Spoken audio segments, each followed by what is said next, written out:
pineapple dress. Hello everybody, Lady Asumi here, and we're here for a book review that is long overdue. I'm so sorry.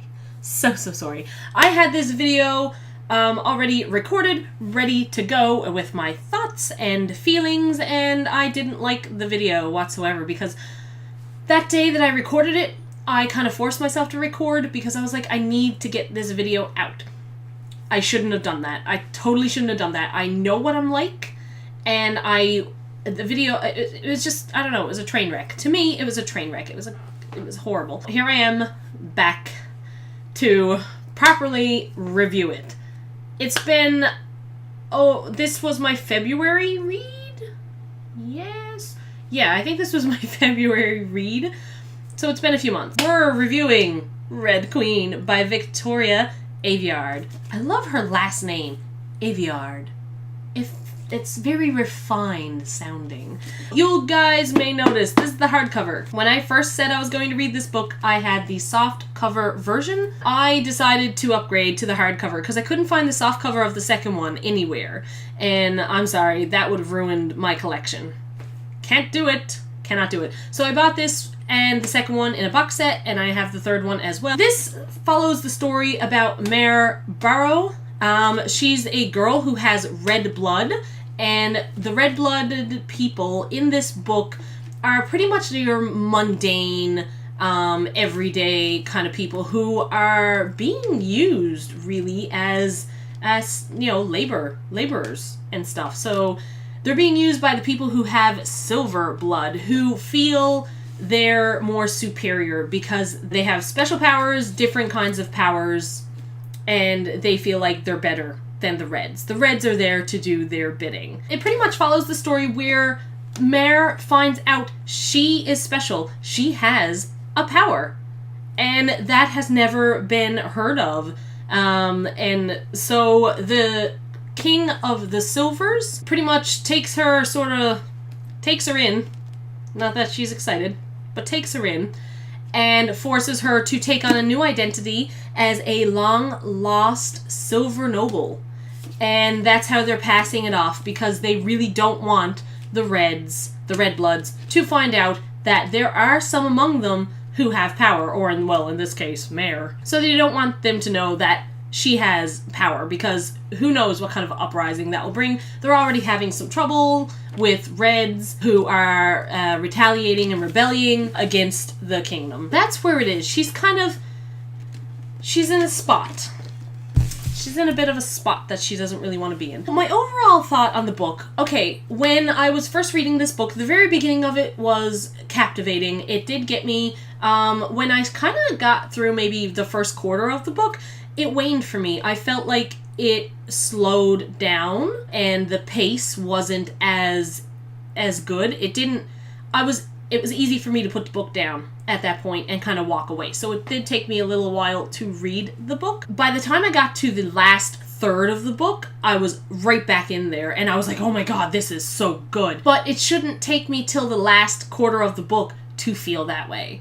And that's why I'm conflicted. I like the book, but at the same time, I was like, you know, it could have been better. So that's where I stand. By the end of it, I did enjoy it enough that I bought the box set, so I have the second book and the third book. So I did like it enough to go ahead and continue reading it. I'm really hoping that the second book redeems itself, and I'm totally into it. We shall see what happens. Here's the time in the video when I start giving spoilers for the book. So if you guys haven't read the book and you don't want spoilers, stay away. You got the option to log out right now. You can't say I didn't give you any kind of warning. So spoiler alert, the spoilers are coming for this book. For those of you that are still here in the video and want spoilers, continue to listen. Let's talk about a few things. Let's talk about the sort of semi-kinda love triangle that exists but don't exist. If that made any sense at all. Mare ends up first going to the palace because of a guy named Cal that she meets in her village. He turns out to be the eldest prince of the Silvers. One day, you know, he'll be the king. He is in line for the throne. He's handsome. I liked Cal. I didn't love Cal. I wasn't really rooting for her and Cal, I don't think, at any point in time until the end of the book. There was no point in time when I was like, oh my god, it's so cute, it's so sweet, or anything like that for her and Cal. Not at all. And I feel like the book was trying to maybe push you that way. Not 100% sure. I say it's a love triangle, but it's not a love triangle because I don't necessarily think Mare felt strong feelings for both of the guys I'm about to talk about. I think by the middle of it, she liked Cal, but I don't necessarily think she liked him enough. The other guy in the story is Cal's younger brother, Maven. Oh, Maven. Like, can we just talk about Maven? We're going to talk about Maven. I loved Maven. I was all over that, and I should have known. I should have known. You guys, if you're here for the spoilers and you've read the book, you know why I'm acting like this. I have always loved the villains in movies. Whenever I walked into a movie theater and I was like, oh my god, I love him, he always turned out to be the villain. If you guys haven't caught on by now, Maven turned out to be the villain, and I should have known. I should have known right off the hop when I started to like him. Maven, like, took my heart and tore it to pieces. But not quite, because it's still hanging on by a thread. Not gonna lie, I still sort of ship Mare and Maven. Maven hasn't gotten to a point for me where he's unredeemable. Maven hasn't done anything spectacularly crazy. His mother can go to hell. I would love to see her die. That sounds so horrible, but I feel like she's manipulated Maven mentally to a point where he feels like this is right. This is what he needs to do. I haven't read the second book yet. I'm hoping to see more into Maven, more into the choices that he made to get him to the point where he turned into the villain. I felt bad for Cal at the end when he was forced to kill his father. The whole scene there just had my heart just up here.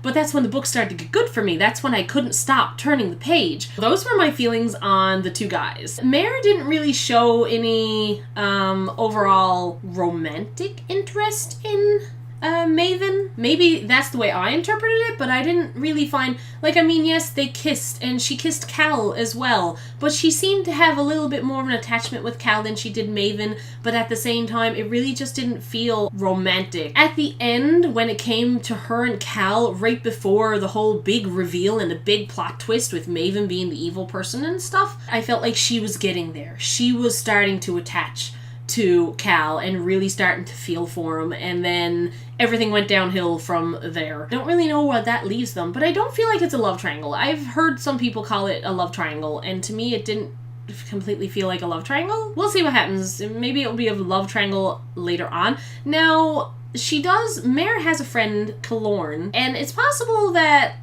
could end up as a love triangle, Cal and Kalorn. I feel like because Kalorn has been her friend since they were young, they have this connection, and I kind of think that Kalorn probably has a thing for her. That could potentially become a love triangle. If it's done right, I don't mind love triangles. I really don't. But it has to be done right. So we'll see what happens on that front. That's the only part of the spoilery parts that I really wanted to talk about. If you've read Red Queen and you'd like to leave your thoughts down below, go ahead and leave it down below. Everybody has their own feelings about a certain situation, so if there's anything that you disagree with, let me know down below. If you guys like this video and would like to see more review videos in the future, go ahead and hit that like button down below, and if you're not already and you would like to be, go ahead and subscribe to my channel so you don't miss videos like this one. Until the next review, guys, bye!